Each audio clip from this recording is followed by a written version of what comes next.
Authorities in Texas are on the hunt for a suspect who killed a fitness trainer inside a church.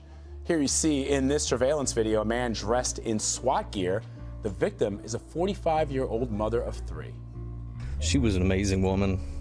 She worked very hard, not only for her self-fitness, but to help other people get the lifestyle that they needed and wanted. The victim was reportedly at the church to teach a boot camp style fitness class. Police believe she may have interrupted a burglary. Her official cause of death has not yet been released. New tonight, reaction from a transgender student at the center of a long fight over what bathroom to use in school. Tom Grimm says it's going to be difficult starting another school year on Tuesday where he knows he will be singled out. Why? Because he identifies as a boy and wants to be able to use the men's restroom. Grimm will start his junior year at Gloucester High School on Tuesday. Earlier this summer, the ACLU filed a lawsuit on his behalf, and we were there as Grimm attended a hearing in July. This is all because the Gloucester County School Board passed a policy in December that had to do with Grimm. It said Grimm needed to use a bathroom that corresponds with the sex he was born with. Of course, it's been very hard. It's been very, exhausting at times and difficult as well. But I definitely think that the end has justified the means in this case, and it's very much been worth it. So are you now allowed to use the boys' restroom? We haven't really talked about the specifics with where that's concerned. So right now I'm not sure how that's being settled. But I haven't been back to school since the ruling anyway. What do you think everyone is so afraid of?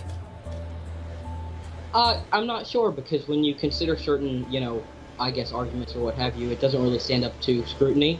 But I think a lot of it is just misinformation, and people haven't had a chance to really deal with transgender people in any meaningful way.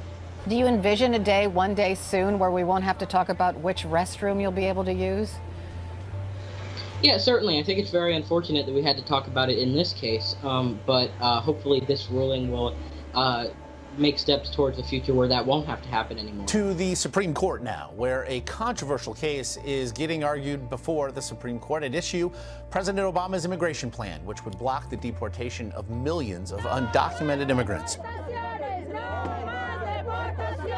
The fiery debate over immigration played out on the steps of the Supreme Court, with hundreds of protesters from all across the country.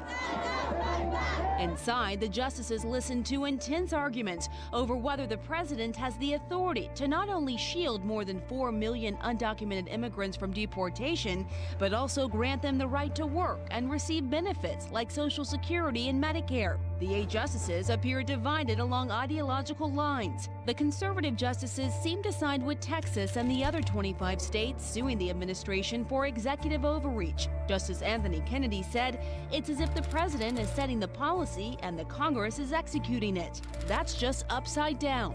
It transforms unlawful conduct into lawful conduct. And I think if the executive, the president, has the power to do that, I think that should trouble every American. The liberal justices seem sympathetic to the administration's arguments. Justice Ruth Bader Ginsburg, noting there are 11 million undocumented immigrants already in the U.S., said inevitably priorities have to be set. On Monday, the Obama administration and the State Department said the release of the papers detailing Saudi involvement in the 9/11 attacks and its support for al-Qaeda would damage U.S. national security and endanger citizens living abroad.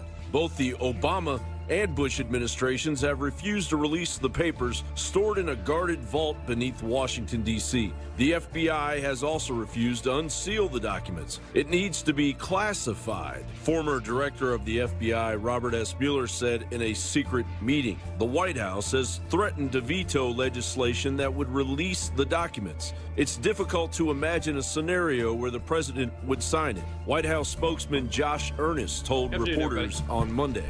He said the bill would jeopardize international sovereignty and put the U.S. at a significant risk. Obama allies on Capitol Hill, including an unnamed Republican senator, have vowed to prevent the Senate from taking up the Justice Against Sponsors of Terrorism Act. The bill would remove Saudi Arabia's immunity in federal court and allow victims of the 9/11 attacks to sue the kingdom. Governor Bush. How we doing? All right, good. How you doing?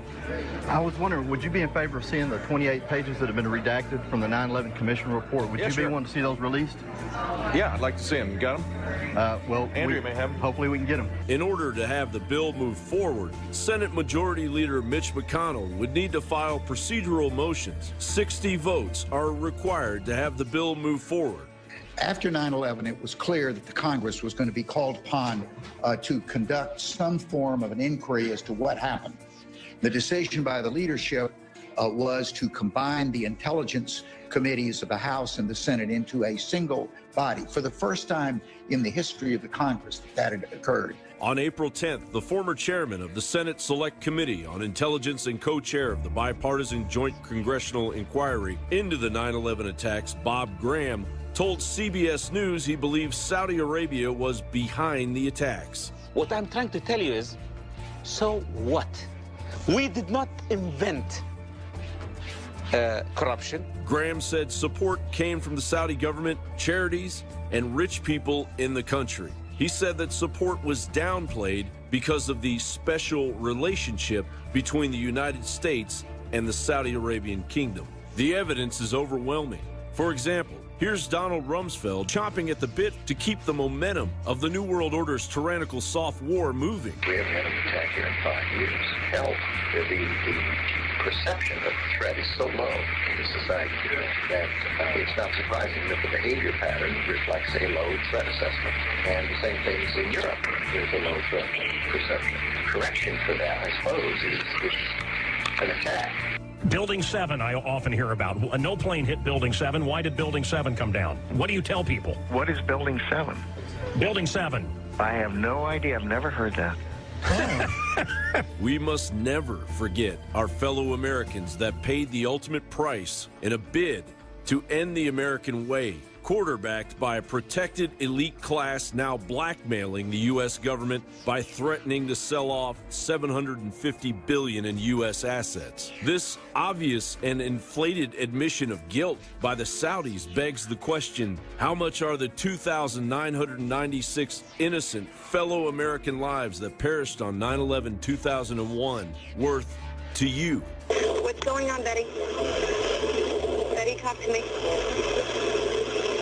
Betty, are you there? Every few steps, Mohammed Jassim needs a break. His lungs can't take it. His body shakes. A month after he was exposed to a chemical attack, he still needs shots twice a day to control the symptoms. This man was also exposed. He had a small blemish that spread and grew into this. And little Fatima, the billboard bearing her image reads, "The first martyr of the Taza chemical attack." Fatima had come into this clinic alive, Dr. Hussein Ali remembers. She was crying, but she was wounded, and the chemical was all over her body, like black grease. The town of Taza has been hit by numerous chemical attacks. One of the strikes happened right here, and there's still a very distinct chemical odor, a bit hard to describe. Hundreds were injured, describing trouble breathing, burning eyes, and blistering skin. Chemical weapons experts say that it was some sort of homemade mustard gas, possibly combined with something else. Because of security concerns, this man does not want his identity disclosed. His background is chemistry. Look at this book. It's the same one we used in the old Iraqi army for training on how to protect the Iraqi forces from gases. I found this book in the market, and it has very dangerous information. For example, details on the chemical makeup of lethal gases and how to store them. Mustard gas, he says, is among the simplest to concoct. Anyone with a degree in chemistry would know how to prepare. ISIS also has plenty of foreign operatives with expertise. If we compare this attack in Taza, which was about a month ago, maybe less than a month ago, to the attacks maybe 5-6 months ago, we saw a difference. We see that they have moved forward with their chemical capabilities. The U.S. has bombed Mosul University's high-tech chemistry lab, but the chemist says there are plenty of other facilities ISIS could potentially be using, and the advance of their capabilities poses a serious threat both here and beyond. In the years leading up to the 1988 Seoul Olympics, South Korean police, in an effort to enhance the image of the country, were ordered to clean the streets of vagrants, the homeless, and the drunks. That often meant the disabled and children on the streets were removed as well. Some were just in the wrong place at the wrong time. By 1986, thousands of those children were detained in facilities like Brothers Home, part of a massive money-making operation partly based on slave labor.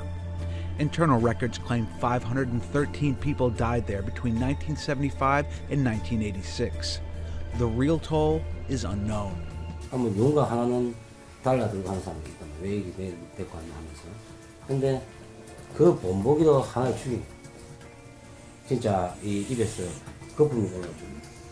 그러다 보니까 우리 어린 나이에 우리 그런 걸 봤을 때는 그냥 공포스러운 거야. Choi Seung-woo still weeps at the memory of what happened to him when he was just 14. A police officer accused him of stealing a piece of bread on the way home from school. 파주 순경이 뭐나 하고 욕을 하고 이 새끼 거짓말하네 하더만은 바지를 내두고 거기에 나이타 담배 피우던 그 나이타를 가지고 뜨겁게 해가지고 고치에 내가 아직까지 나는 상처가 있거든요. 그 고문을 해서 너무 힘들어가지고 나는 훔쳤다라고 그렇게. Choi said that after the torture, he falsely confessed in the hopes of being let go. Instead, he was sent to Brothers Home, where he says he was raped over and over. 그리고 소대장이 옷을 벗기고 성폭행을 하고 나는 거기에 또 항문까지 다 찢어지가면서. As many as 100 children lived in dorms like this one. Choi said when the doors were locked at 6 p.m., the violence by the guards was uncontrolled. Despite 2 previous investigations, no one, including the facility's owner, Park In-kyun, has ever been held accountable for the violence committed inside the compound. After a raid in 1987, Park served a short prison stint for embezzlement and other charges. As part of a protest, Han Jung-son made drawings depicting the horror of his captivity. 형제복전 사건이 87년도에 터졌지만은 그 당시에 다시 경찰에 가갖고 이 사건 제대로 좀 수사해달라고 말을 할 수 없는 게 그러다간 또 다시 다른 곳에 잡혀갈 수 있다는 두려움이 있었겠죠. The current government refuses to revisit the case, calling it a financial burden and saying the evidence is too old. An official from Seoul's Interior Ministry told the AP that the government, quote, can't make separate laws for every incident, and there have been so many incidents since the Korean War, end quote. As South Korea prepares for the Winter Olympics in 2018, former inmates are demanding a new investigation, as well as compensation and an official apology for their suffering.